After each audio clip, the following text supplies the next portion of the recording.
Join our free WhatsApp group to get daily latest updates. It's totally free.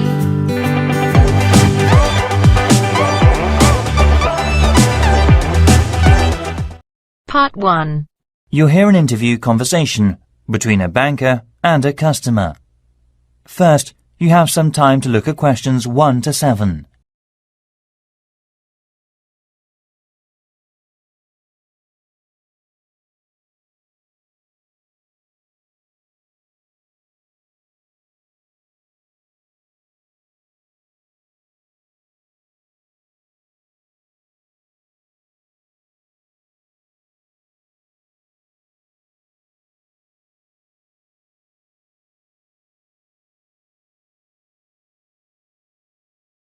Listen carefully and answer the questions 1 to 7. Hi, can I open a bank account, please? Sure, come on in. Make yourself at home. I'll just get some details for you. It won't take long. OK, right. What kind of account do you want? A deposit account. OK, I've got the application form here then. Have a look at this leaflet. We have several types. I've decided on the one called Classic. Good, that's fine. Can I have your full name, please? Yes, it's Jonathan Fox. That's Jonathan. Oh, right. Thank you. And what's your date of birth, please? The 21st of January, 1970. Right. Do you have another bank account in the UK? No, not yet. This is the first one. OK, fine. And what is your address in the UK, sir? 10 Island House, South Quay. That's East London, isn't it? Yes. Near Canary Wharf, right? Yes, that's right. How long have you been at your current address? Just around 1 month, actually. OK, that's fine. Can I ask for a previous address? Sure. It's Flat 3, Canada House, Queen Street. Is that all? Yes. That's Edinburgh, isn't it? Yes. Edinburgh. OK, thank you. Do you have a daytime telephone or mobile phone number?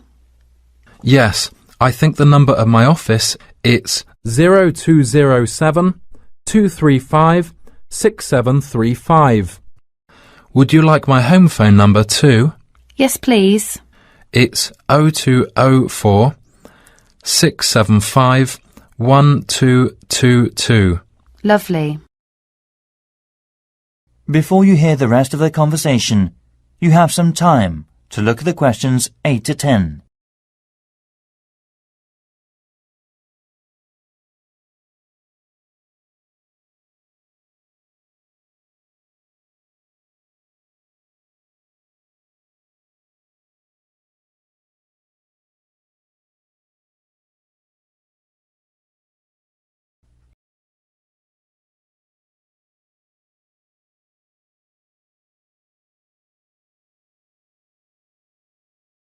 Now listen and answer questions 8 to 10.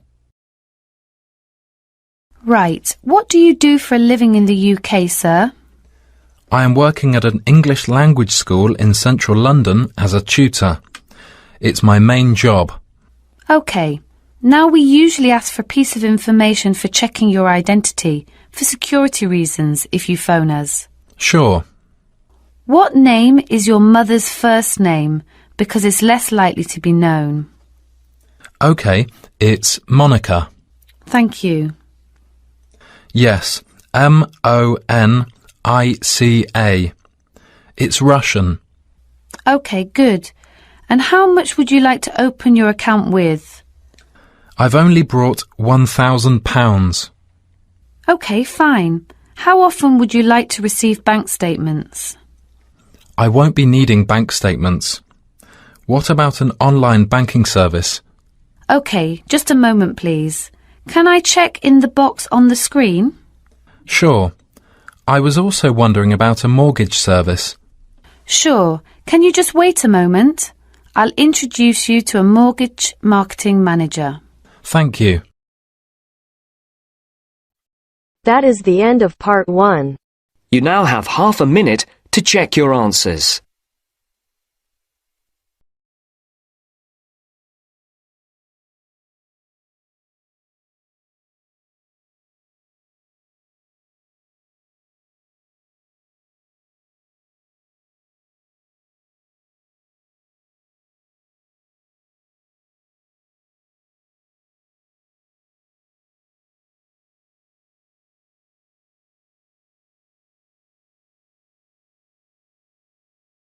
Now turns to part 2. Part 2. You'll hear a tourism program, The Elizabeth House. First, you have some time to look at questions 11 to 14.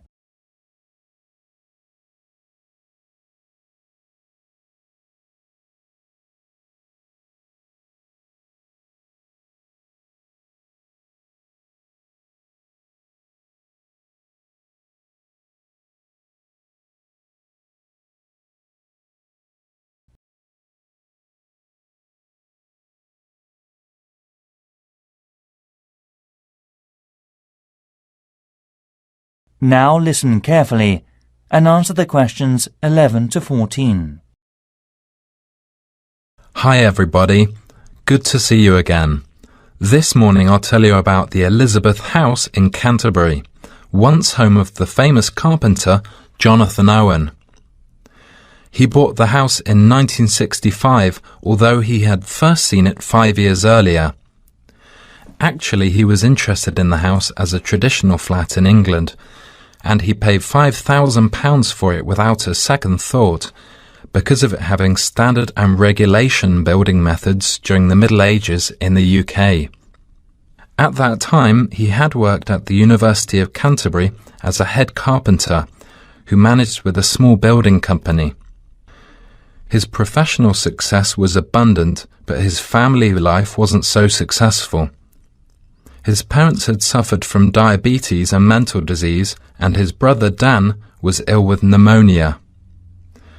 Moving to Elizabeth House, he started his new life.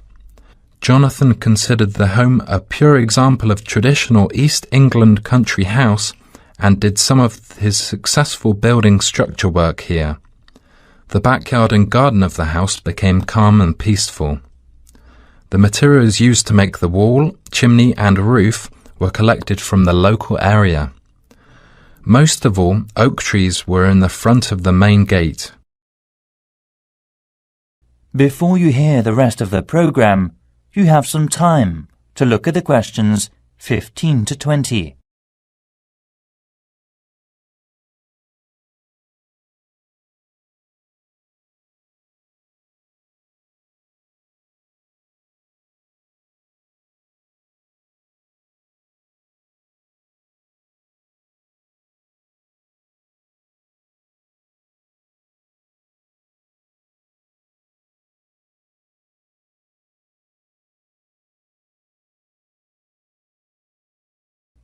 Now listen and answer questions 15 to 20.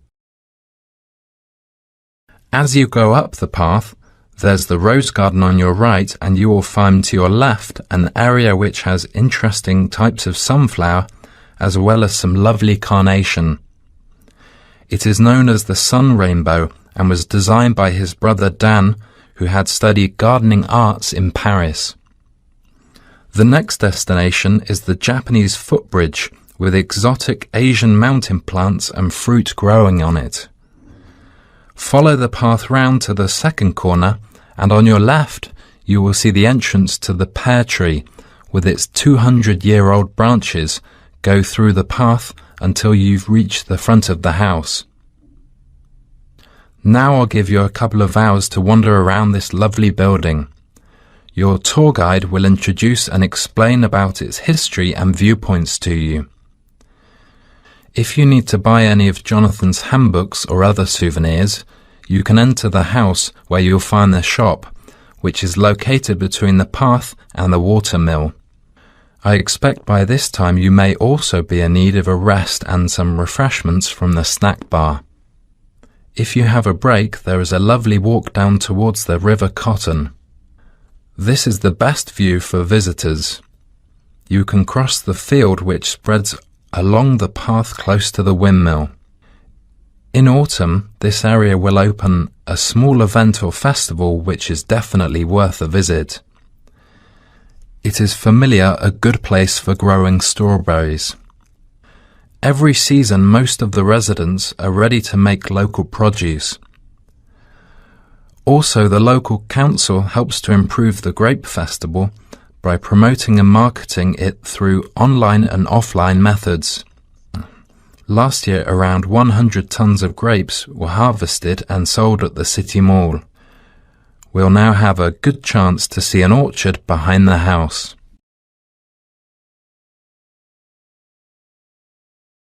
That is the end of part 2. You now have half a minute to check your answers.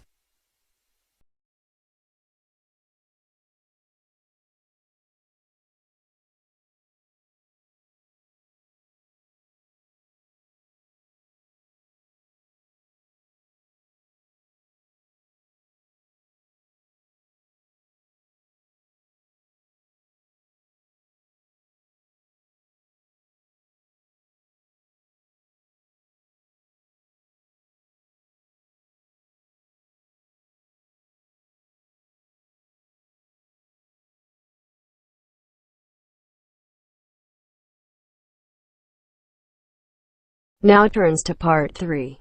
Part 3. You'll hear a conversation between students, Anne and David, about gallery marketing. First, you have some time to look at questions 21 to 24.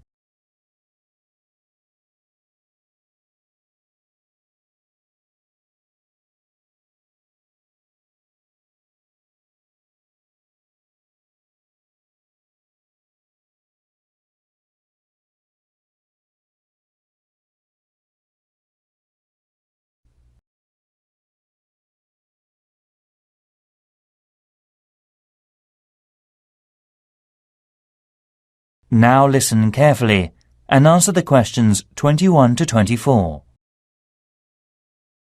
Anne, we really need to get working on this gallery marketing assignment. We've only got 2 weeks left until the end of the month to set up. Right, so how about getting started now?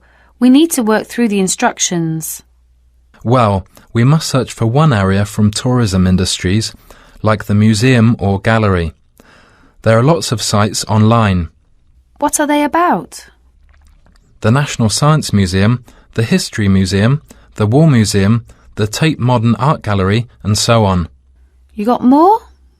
We've got plenty. I've got an idea to find out the best comment. Coming this Friday, we'll get more information at the London Museum because it shows all the visitors' guidebooks of museums or galleries in the UK. It also runs a small workshop about non-profit tourism industries marketing. Great. So after visiting there, we have to use research methods, such as telephone interviews, questionnaires on the street, or sending out emails. Actually, we don't have a choice. We have to send the email. Right, we don't have to waste time deciding among them. By the way, how do we get the responses? Let's contact the London Museum's Information Centre. Actually, it may be helpful to us to collect data through our head course leader. How many people do we have to interview? Well, we have to split into 3 groups. And it looks like we have to interview 30 people for each group. So 90 altogether then. It depends on the ages too, right? That's right. So are they all the requirements? Yes, looks like it. Firstly, which part are we going to choose? My preference would be a modern art gallery, since that's where I spend most of the time. I think you've got something wrong. I don't think there are abundant differences in the exhibitions there. I mean, you get young and old, man and woman, amateur and professional, all going to the galleries. Right, so let's make it a ceramic exhibition then. So basically, what 2 groups will we compare and contrast for that? Male and female? Absolutely. Also, most of my respondents like the same ceramics as me. Also, I think different age groups could be changed to highlight differences. Before you hear the rest of the conversation, you have some time to look at the questions 25 to 30.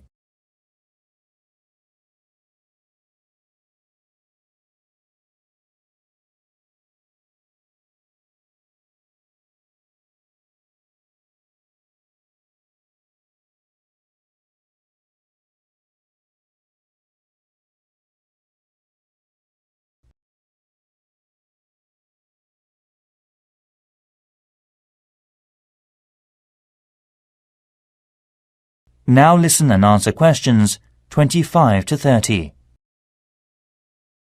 I think you're right. I'll take some comment. The age groups are teenagers, 20s, 30s, 40s and over. What do you think about this? Great. That will give us more detail. So how about the kind of ceramic they like? Let's give them some options and then we can just tick boxes. OK, let's have Asian, European, African.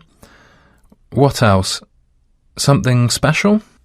Well, we should include the Incas in Peru.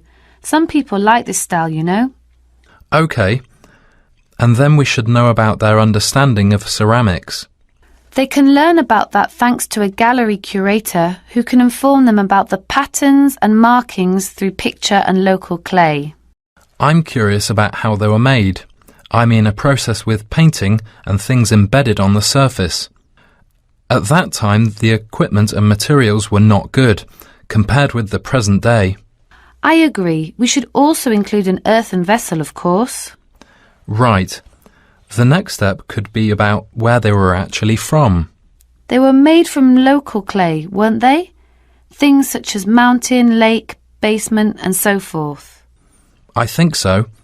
One more thing is the colour on the bottle. How did the ancients get the tone? On the internet, it said they got it through dried plants. They were working again to make a tone, drying and sorting. OK, I see. To get more hard tone, they included other strong herbs or something. At that time, the colours were used by the rich with property. Great. You've got plenty of data, David. No, it's just beginning. We have to look for something special with more details and history for the presentation next week. That is the end of part 3. You now have half a minute to check your answers.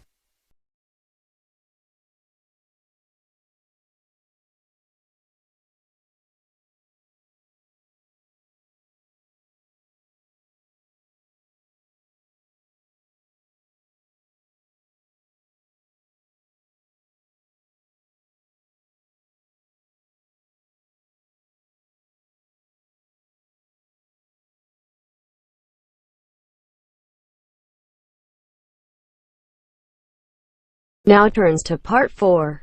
Part 4. You'll hear part of a lecture given by a waste recycle management's professor. First, you have some time to look at questions 31 to 40.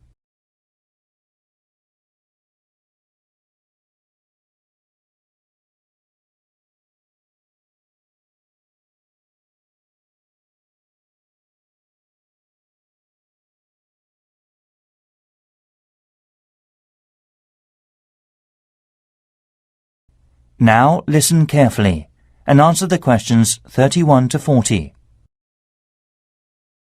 Hi everyone. This morning I'm going to talk to you about flea markets in England. At first we were surprised to learn that only 15% of people here in England make an effort to collect waste. That is lower than other European countries. Also, it might be falling within a couple of years' time unless the government makes a severe regulation for industries and local residences. The UK government's target means that by 2012 we must decrease our waste emissions by 45% compared with 2000. Local councils can offer support to meet that target by taking part in the National Green Campaign and investing in local flea markets Most of all, these markets reduce waste emissions from landfill sites. A flea market, or swap meet, is a type of bazaar where very cheap or second-hand goods are sold or bartered for. It may be indoors, like in a warehouse or school gymnasium, or it may be outdoors, like in a field or under a tent. The flea market vendors display the goods used on the table for selling, such as a few unwanted household items to operate commerce, including a variety of used living products. Many flea markets in European countries have food vendors who sell snacks and drinks to the visitors, and may be part of a small event such as carnivals or concerts. As part of our research, our team carried out a questionnaire with people in the local area. The results said, we need to open more second-hand shops. However, one problem is that there is a lack of information and marketing. To solve the problems, local councils should invest and support in flea markets by doing things like creating parking space, organising security, public promotions using the internet and other resources. We were also surprised to discover how waste such as furniture, computers, kitchen tools, and other such things are reused. And wooden furniture or electronic products are easy to recycle because they can be reused over and over again without becoming weaker. Around 3 million electronic goods are thrown away per year. Also, around 500,000 pieces of furniture are also disposed of. Only 1/5 is collected and fortunately recycled through many local flea markets. In 2009, there were around 3,000 flea markets in England. The number is increasing steadily so far. Surprisingly, by collecting under 15% of old books, lots of paper is imported, so more paper can be recycled in the UK. Europe recycles 50% of its paper, and Germany recycles 80% of its paper. When recycling launched, there were quality problems. Before you hear the rest of the conversation, you have some time to look at the questions.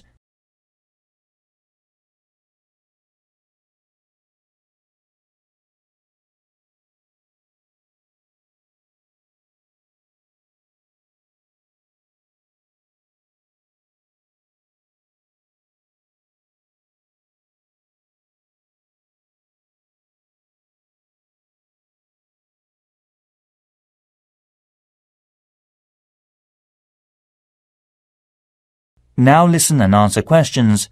So it was so hard to reuse paper in office sheets. However, these problems have now been solved, and Union of the Flea Markets based in East London produces high-quality recycled paper. Another union, Loving Paper, currently sells the paper that has been through a sorting process to farmers or gardeners as fertilizer. So, to sum up, there seems to be a number of activities that enable people to reuse waste, but the substantial problem is encouraging people to think twice about taking their waste to a flea market instead of throwing it away. I think the recycling program will make us save materials and protect the environment in future. And next, I'll show the plan for promoting it. That is the end of part 4. You now have half a minute to check your answers.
Thank you.